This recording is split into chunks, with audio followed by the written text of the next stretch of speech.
సాయినాథ, దేవాదిదేవ, పాహిమాం ప్రభో పాహిమాం. సాయి, మాలోని మలినాలను తొలగించి మమ్మల్ని పరిశుద్ధులను చేయండి తండ్రి. సాయి, సర్వజీవుల పట్ల ప్రేమభావాన్ని కలిగి ఉండే ప్రేమభిక్షను మాకు ప్రసాదించండి సాయి. మాలోని దోషదృష్టిని తొలగించి పవిత్ర దృష్టిని ప్రసాదించండి సాయి.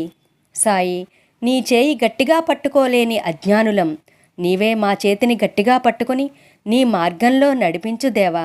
సాయినాథ, జన్మజన్మలకు నీ తోడు నీడ మాకు ప్రసాదించండి తండ్రి. సాయినాథ, తెలిసి తెలియక చేసిన నీ బిడ్డల అపరాధాలు మన్నించి మమ్మల్ని నీ దరికి చేర్చుకో తండ్రి. సాయినాథ, నీ పాదపద్మాల పట్ల అచంచలమైన భక్తి విశ్వాసాలు కలిగి ఉండేలా మమ్మల్ని అనుగ్రహించండి సాయి. ఆశీర్వదించండి తండ్రి. జై సాయిరాం.